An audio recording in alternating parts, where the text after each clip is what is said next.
Të dashur miq të nderuar dëgjues e shikues të Radio Televizionit Pendimi, jemi rikthyer në pjesën e dytë të programit, që është pjesë e cila i dedikohet juve shikues të dashur, me pyetjet të cilat ju i drejtoni në këtë program të drejt për drejt që realizohet në Radio Televizionin Pendimi.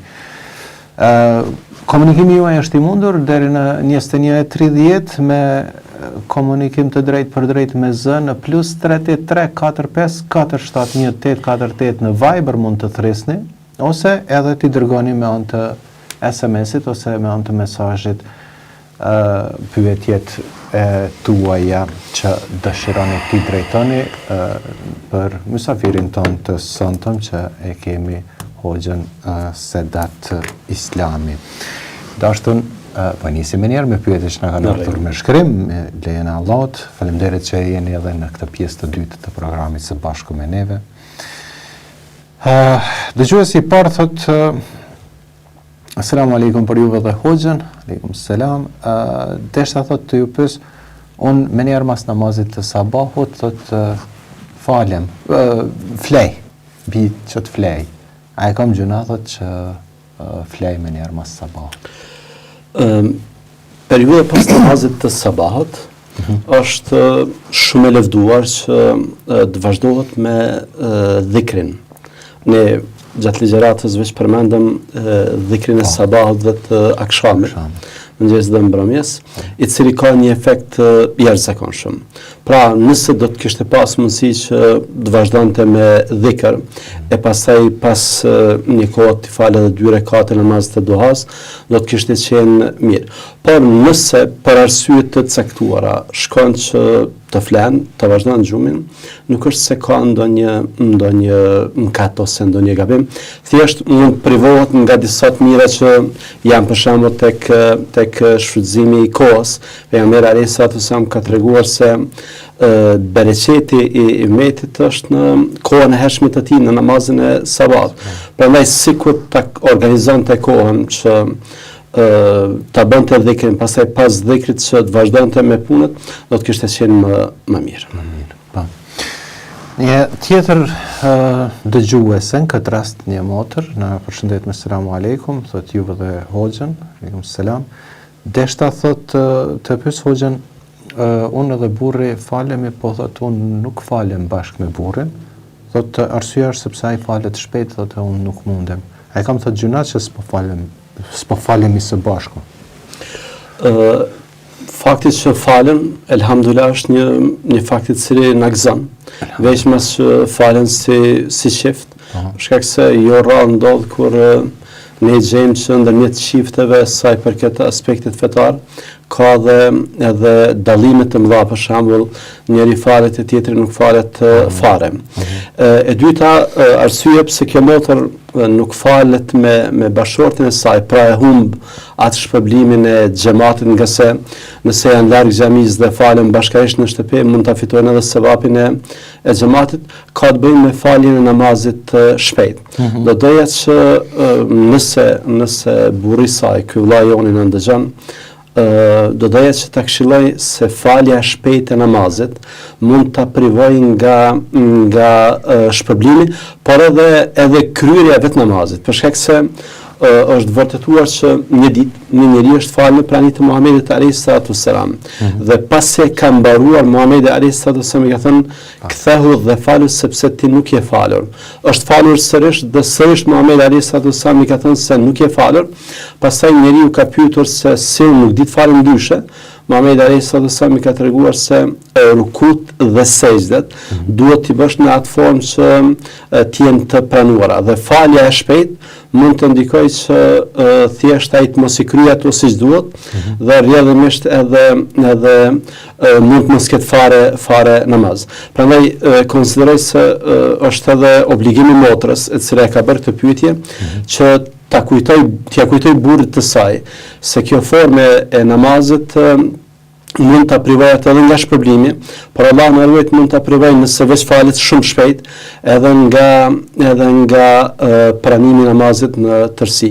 Nëse bëhet shkel edhe shko namazi, nëse nuk bën lëvizjet siç duhet, nëse nuk lexohen kaptinat siç duhet, atëherë mund të rrezikon që edhe namazi i tij të mos jetë i pranuar fare. Pra thjesht duhet ta fal namazin jo me nguti, por me maturi, me qetësi, në mënyrë që rukuja dhe sejdja të bëhen në mënyrë të qetë, pra thjesht të jetë minimumi asaj që quhet namaz i pranuar. Kuptoj. Nëse sa po duket kemi telefonat në studio, po jo, është ndërprer. Mirë. Po vazhdojmë një pyetje tjetër që në ka arritur, thotë selam aleikum, thotë për juve dhe hoxhën. A duhet thotë që në sure thotë të bëjmë Bismillahirrahmanirrahim, është fjala në namaz. E qartë, këndimi i besmeles para kaptinave është gjë e preferuar, por bëhet pa zë. Pra është jo obliguar, por e preferuar dhe bëhet pa zë. Kjo është përgjigja që kanë dietarët. Po. Mirë, një tjetër dëgjues na shkruan duke na përshëndetur me selamu aleikum juve dhe hoxhën e ftuar në studio. Deshta thotë të di nëse ndalemi dhe i shikojmë mëkatet tona dhe përpiqemi që atyre mëkateve t'ju japim zgjidhje në çfarë do lloj forme që mundemi. A e kemi mëkat që ti diskutojmë mëkatet dhe gjunahet tona me ndonjë të afërm, qoftë edhe nëse ka një hurime të thella fetare? Një pyetje shumë e rëndësishme që konsideroj se ka nevojë për kohë ndoshta paksa më gjatë. E para, ne gjithë nga një ose aspekt tjetër jemi mëkatar, jemi gabimtar. Dhe Muhamedi alayhi salatu wasallam ka thënë që secili njeri gabon dhe më i mirë është ai që pendohet. Prandaj është thirrje që ne të gjithë pendohemi. Pendohemi në formë të përgjithshme për mëkatet që mund edhe të mos i dimë. Pra mund t'i kemi bërë ndoshta, mund t'i kemi harruar ose mund të mos kemi konsideruar që janë mëkate. Prandaj duhet një pendim i përgjithshëm për gjitha mëkatet. E pastaj për ato mëkatet që i dimë veç mos nëse janë të mëdha. Na duhet që ne të bëjmë pendim për secilën veç e veç dhe pendim çfarë përkon me këto mëkate. Sigurisht se për t'u këshilluar, për t'u udhëzuar, mund të diskutojmë me dikë që kemi besim në të, por jo me secilin për njerëzve. Sepse disa për njerëzve mund që thjesht këto mëkate, këto gabime, këto gjunahe, të regjistrojnë që pastaj nëpërmjet tyre të të sulmojnë. Prandaj ne jemi të thirrur që, siç përmendëm edhe më herët gjatë pjesës së parë të emisionit, që diskutimin e këtij aspekti shpirtëror ta kemi me Zotin. Pra ndërmjet nesh dhe Zotit nuk ka ndërmjetës dhe sa unë ja tregoj dikujt në mëkatin që deri nesër mund të më sulmoj me të, t'i ankohem Allahu te bareke ve teala, të shfaqi keqardhjen para tij, për uljen t'i përgjërohem Zotit se që të më fal dhe kjo është më e mira. Pra këshilla ime është që të mos si diskutoni mëkatet tuaja me njerëz që deri nesër mund të kthehen në armiq. Thjesht i drejtoheni Allahut për to dhe mjafton që ti mbani dhe sa ti kujtoni të kërkoni falje në mënyrë që ato të mos figurojnë fare në listën e veprave tuaja. Këtë ka bërë edhe një shtesë, një tekst i ardhur pas pyetjes, thotë sepse për të lutur para Allahut qoftë në sejdë ose lutje jashtë namazit, po më bie turp dhe po më bie rand që ta lut Allahun. Kjo është gabim vëlla Avne, është një prej gabimeve shumë të mëdha. Bësh mëkat dhe pastaj të ndihesh keqardhje për ta lutur Allahun, është gabim e llojit të vet. Është mënyrë se si djalli tenton që njeriu ta mbajë në zgjedhjen e mëkateve. Jo, mëkatet janë gabim, janë sëmundje, janë probleme. Shërimi është pendimi. Nuk ka mënyrë tjetër, nuk ka rrugë tjetër përveç se të pendohesh, të kthehesh, të ankohesh Allahut te bareke ve teala. Madje ne veç përmendëm pak më parë që të mos i drejtohemi të tjerëve, por t'i drejtohemi Allahut te barekuhu teala për faktin se nga lutjet, nga ankesat e shumta, nga kërkesat e shumta, njerëzit bezdisën, ndërsa Allahu kur. Muhamedi alayhi salatu wasalam dhe po jap si këshill personale këtij vllau se motra kushdo që ka bërë këtë pyetje, ka thënë se Allahu prej tipareve të tij është i turpshëm kur besimtari ti ngri, ti çoj duart ka Zoti, ti ja kthej të zbrasta.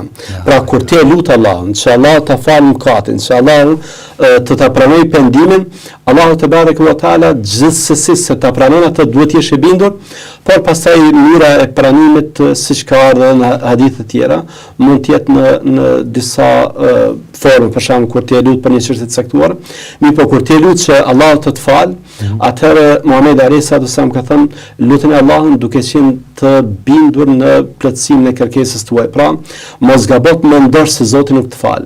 Mos gabot mendosh se Zoti ndihet keq prej lutjes ose prej ankesës sate. Përkundrazi, kjo bindje është e shkaktuar nga djalli i cili synon që të mbajë larg prej Allahut barekuhu teala. Kuptova.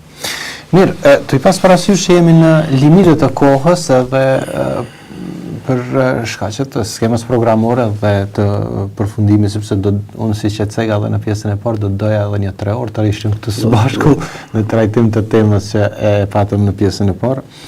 Por me kaq do të aprofundojmë për sonte, me shpresë të Allahut që do të ritakohemi edhe në programe të tjera së bashku të trajtojmë tema të ndryshme, të cilat janë në dobi të shoqërisë sonë. Ishte kënaqësi që isha edhe sonte me ju. Doja që t'i falenderoj edhe të shikuesit dhe dëgjuesit tanë. Ta lutem Zotin që nëse ja kemi qelluar për ndonjë gjë, Allahut na shpërblet. Nëse kemi gabuar, jemi njerëz, Allahut na fal.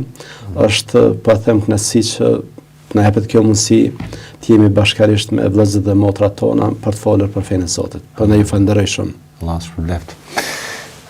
Shikues dhe dëgjues të radio televizionit Pendimi, po vim në fund të emisionit Drita e së vërtetës për sonte. Me shpresë se besim tek i Madhi Allah që këshillat e dhëna në këtë program të sonte të kenë kaluar tek ju dhe të bëhen pjesë e praktikës sonë të përgjithshme. Ju përshëndes përzemërsisht duke ju lënë në shoqëri të programacionit të radio televizionit Pendimi. Deri në takimin tonë të radhës, mbeteni të përshëndetur me përshëndetjen e banorëve të xhennetit. Asalamu alaikum rahmetullahi wa barakatuh.